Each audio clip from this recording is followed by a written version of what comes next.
Je pose la question de savoir comment... Merci Jean.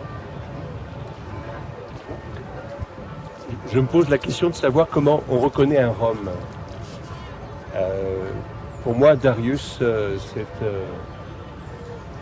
est-ce qu'il faut définir ce que c'est, hein? Est-ce qu'il faut définir ce qu'incarne l'autre? En quoi il incarne une altérité? Si on devait tenter de définir, on n'y arriverait pas, hein? C'est quelque chose d'ineffable. Alors nous-mêmes, dans notre révolte, qualifier Darius de Rome, c'est aussi une position qui me semble restrictive. Il est avant tout un homme, probablement. Qu'est-ce qui fait que dans notre République, on en soit réduit? Nous-mêmes, en tant que anti-zonzon, alors moi je ne suis pas du zonzon, ni 89 ni 88. Alors anti quoi? Anti-facho? Je ne suis pas anti-facho, je suis pour dialoguer avec les supposés fachos, qui ne sont pas que fachos. Mais en quoi dans notre combat, nous-mêmes stigmatisons, hiérarchisons l'autre en le qualifiant de Rome ou de juif? C'est aussi un problème épineux en ce qui me concerne.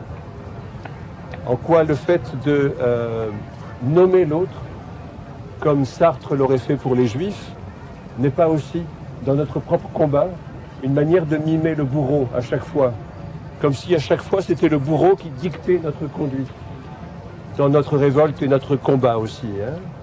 Symboliquement ici, vous savez, c'est un cimetière d'hommes, j'allais dire un cimetière juif. Mais en quoi les cimetières juifs sont-ils particuliers et ne sont-ils pas avant tout des cimetières d'hommes et de femmes? Mais en tout cas ici, en 1349, et pour moi c'est éminemment symbolique, en 1349, Strasbourg, qui était une des plus modernes villes de l'époque, a mis à mort tous ces juifs. Parce qu'ils étaient roms, parce qu'ils étaient juifs, hein? Parce qu'ils étaient hommes, et je me demande comment à l'époque on pouvait distinguer un juif d'un autre bourgeois de Strasbourg, sauf peut-être à ce type de chapeau, hein? Donc si je porte ce chapeau, c'est pour échapper au futur pogrom en passant inaperçu, hein? C'est ça la stratégie et l'enseignement de l'histoire. Strasbourg tue tous ces juifs, il y a un homme qui s'oppose en vain à cette mise à mort. C'est le maire de l'époque, Peter Schwarber, s'oppose à la mise à mort des Juifs parce qu'ils étaient citoyens de Strasbourg à ses yeux, au même titre que les autres. Il ne va pas pouvoir empêcher le massacre, il va perdre sa charge et il va perdre une partie de sa fortune et il va mourir à Benfeld. Il va mourir à Benfeld en exil et on est sur le point, alors je ne sais pas s'il faut qu'on accepte d'obtenir qu'une rue qui porte son nom soit donnée à Strasbourg, à la Robertso dans les semaines qui viennent. Et probablement une rue Schwarber sera érigée à Benfeld, sans doute simultanément. Mais à quoi ça sert de faire référence à l'histoire, de convoquer l'histoire si elle doit se répéter? À quoi ça sert? À quoi ça sert de participer à des cérémonies officielles avec porte-drapeau? Et d'ailleurs j'ai une pensée pour les porte-drapeaux, vous savez c'est extrêmement périlleux avec le temps d'être porte-drapeau. Pourtant, il y a des volontaires tout le temps. À quoi ça sert de faire des cérémonies avec porte-drapeau si, au fond, les cérémonies deviennent l'alibi de la normalité des pouvoirs? Et peut-être que nos manifestations renforcent, à certains égards, les pouvoirs en place, qui ont une position, comme le rappelaient mes camarades, une position de clivage. Peut-être que si nous étions nous-mêmes au pouvoir, nous ne pourrions pas faire autrement que d'alimenter ces positions de clivage. Il y a peut-être quelque chose de plus fort que nous.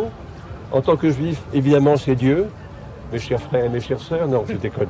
Il y a quelque chose de plus fort que nous, probablement. Alors, ça peut être l'ultralibéralisme, mais je terminerai ce discours trop long déjà sur un hommage et une tristesse à l'avant-centre uruguayen Suarez, dont la morsure sur un Italien a fait plus de bruit que la mort de Darius. La morsure de Suarez, qui est un récidiviste en plus, hein, est plus importante pour le monde occidental que la mort de Darius. Ce qui fait qu'aujourd'hui, la grève des cheminots le mouvement des intermittents est moins important que la Coupe du Monde de foot, alors qu'on balaye devant notre porte et qu'on se demande si, en même temps qu'on salue la mémoire de Darius, l'homme Darius, l'adolescent Darius, il ne s'agit pas aussi de continuer à réformer notre société et à se débarrasser de la télévision et de renoncer à appartenir à la plus grande secte française qui est l'ensemble des téléspectateurs de TF1.